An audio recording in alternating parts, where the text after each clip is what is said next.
pris la décision de participer à ce projet parce qu'en vrai ça avait beaucoup de sens finalement pour moi, parce qu'au début la première approche c'était de faire la voix d'un livre, et je me dis je sors d'une émission de télé où je chantais, les gens me connaissent parce que je chante, et du coup maintenant de parler, d'utiliser ma voix, c'est pour faire autre chose, je trouvais ça hyper intéressant. Et puis c'est pour les enfants, et je suis l'aîné d'une grande fratrie, donc pour moi les enfants ça a toujours été très très important. Et donc je me suis dit lançons-nous dans un nouveau projet et on verra ce que ça donne. Évidemment, ce qui me plaît dans ce projet, c'est le fait que c'est pas que à destination des enfants qui savent déjà lire et qui peuvent lire, mais c'est beaucoup plus large avec la version audio. Les enfants qui apprennent à lire pourront participer, pourront avoir connaissance du livre, mais aussi les enfants qui sont malvoyants ou parfois des enfants qui peuvent être dyslexiques ou autres. Le but du projet, c'est vraiment d'être le plus inclusif possible, et donc moi ça me touche particulièrement parce que je suis entouré dans ma famille de personnes qui ont des difficultés à lire, parfois à écrire. Et donc je trouve ça hyper important de pouvoir apporter la lecture dès le plus jeune âge dans la vie quotidienne. Et donc si je peux mettre ma pierre à l'édifice avec ma voix en plus, je trouve que c'est un très beau projet.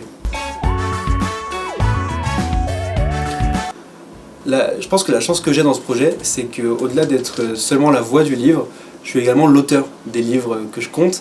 Et donc il y a quelque part un petit peu de fierté de se dire je me lance dans un nouveau projet, dans quelque chose de nouveau. Je sais pas du tout faire ça à la base. Alors j'écrivais des chansons, mais il y a quand même un monde entre écrire une chanson et écrire une histoire. Et donc je me dis c'est un saut dans l'inconnu, mais il y a beaucoup de fierté de dire que mes mots vont être entendus, vont être lus par des plus jeunes. Et je sais que c'est à cet âge-là qu'on se forge une personnalité, etc. Donc je suis très content de me dire qu'ils vont pouvoir s'imprégner un petit peu de mes histoires à travers lesquelles j'essaie de faire passer des messages. À travers ces histoires, j'essaie d'expliquer un petit peu parfois mon vécu, des choses que j'ai pu voir, des choses que j'ai pu vivre, mais surtout des valeurs. Je pense que j'essaie de transmettre des valeurs qui, selon moi, font d'une personne une belle personne, une bonne personne, c'est-à-dire l'entraide, la compréhension, l'empathie. Pour moi, c'est des choses qui sont hyper importantes au quotidien. Et donc à travers les différents ouvrages que je vais essayer de passer sur différentes notions, faire comprendre aussi que parfois on a du mal à se comprendre les uns les autres, qu'on ne ressent pas les choses de la même façon. Et puis aussi parfois peut-être ouvrir des dialogues entre un enfant et un parent qui ne se comprennent pas forcément toujours, parce que y a des générations d'écart et parfois c'est difficile, et en vrai parfois c'est un peu compliqué de parler à ce parent de problèmes perso.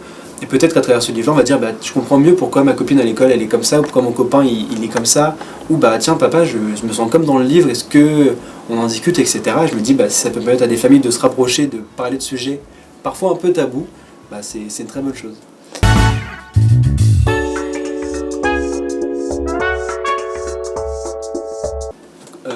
J'ai particulièrement pensé au lecteur quand j'ai écrit le livre, parce qu'évidemment en le lisant je me rends compte qu'il faut que j'ai une bonne diction, que je parle lentement, etc.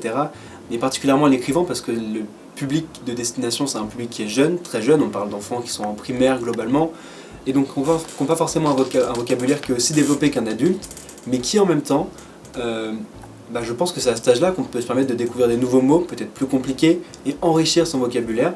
Alors j'essaie de mettre des petits mots à gauche à droite, de faire comprendre des nouvelles notions, mais oui forcément en écrivant le livre, je ne l'écris pas comme si je parlais à des personnes de 50 ans qui avaient un vécu extraordinaire, mais en me disant que je parle à des enfants qui ont aussi et surtout une imagination qui est débordante, et donc de quelques mots, de quelques adjectifs, là où nous on verrait juste une maison rose, eux ils imaginent un château, un manoir plein de roses, plein de dégradés de roses, et donc je compte aussi sur cet aspect-là pour laisser libre cours à leur imagination, donc tracer un chemin, mais sans mettre forcément des barrières sur le côté.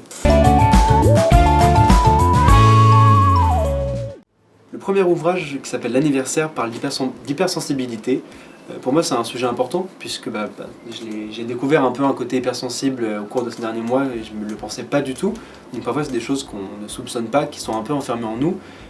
Et ça crée parfois de l'incompréhension des autres, de pourquoi il pleure alors qu'il s'est rien passé, pourquoi là il est très content mais il pleure, ou alors juste pourquoi là il est sur le côté, il se met tout seul et ce qui va pas bien alors qu'en vrai il va très bien. On a chacun des façons différentes de réagir à différentes situations, quand c'est trop stimulant, quand il y a trop de bruit, quand il y a trop de monde. On ne se sent pas tous autant à l'aise dans toutes les situations. Et je pense que c'est important de ramener ce sujet au centre de la table parce que c'est pas une maladie que de vouloir être un petit peu introverti ou que d'être hyper extraverti. On a chacun nos personnalités. Et au-delà de tout ça, je pense que le but c'est de réussir à vivre ensemble et donc de comprendre que certains parfois sont un peu plus réservés ou parfois certains expriment leurs émotions en pleurant plus facilement que d'autres et c'est tout à fait normal. Mon actualité, alors ces derniers temps c'est pas mal actif, j'ai eu la chance de faire une tournée estivale, j'ai eu la chance d'être sur scène pour Je vais t'aimer, la musicale au Casino de Paris. Et c'était un moment formidable et j'ai hâte de vivre encore des dates avec eux et peut-être par le futur d'encore en faire quelques-unes. Vraiment, faut être prêt à tout, il y a peut-être quelques surprises qui arrivent. Et au-delà de ça, il y a mes deux derniers singles qui sont sortis, Chante et Pour la première fois. Et je suis en studio pour continuer à faire des nouvelles maquettes, pour continuer à faire de nouvelles chansons, peut-être un EP, un album, ça va dépendre un petit peu de ce qui me chante en vrai et à quel point j'arrive à regrouper certaines chansons entre elles. Mais mon actu c'est principalement de la musique et puis on me retrouve facilement sur les réseaux, sur mon Instagram, sur Facebook où j'essaie de tenir au courant au maximum ma communauté, les gens qui me soutiennent.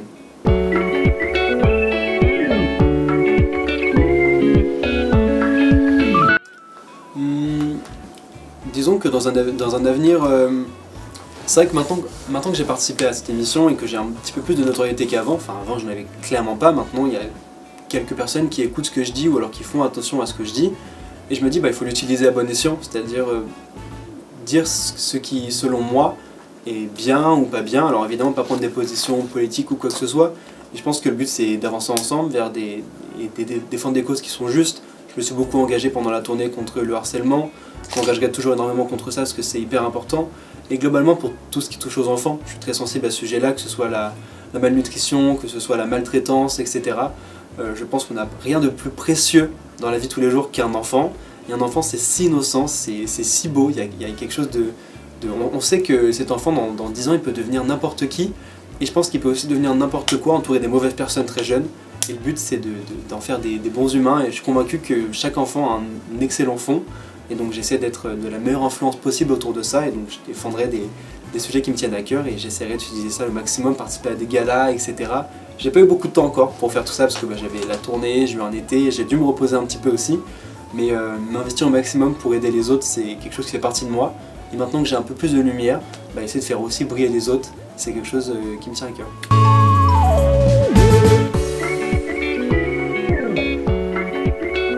Oui, je pense qu'un mot qui me représente très bien, ce serait l'altruisme, parce que forcément je suis quelqu'un de très empathique, je suis quelqu'un qui essaie de faire passer parfois le bonheur des autres avant le mien, mais parce que je pense que je me nourris de ce bonheur-là pour constituer le mien, et je me vois pas faire ma vie entourée de gens qui sont pas heureux, je vais essayer de les aider au maximum. Et donc si maintenant que j'ai un petit peu plus de poids d'une certaine façon, si je peux les aider, je le ferai avec tout mon cœur, donc j'essaie d'aller dans cette direction et c'est pour ça qu'aussi j'ai fait ce projet et que j'écris ces livres en espérant aider des enfants ou juste en leur faisant peut-être passer un moment cool avec leurs parents en lisant le livre ou autre. Et je me dis tout est possible avec de l'imagination et je pense que ceux qui en ont le plus c'est les enfants, donc c'est un projet qui me tient vraiment à cœur.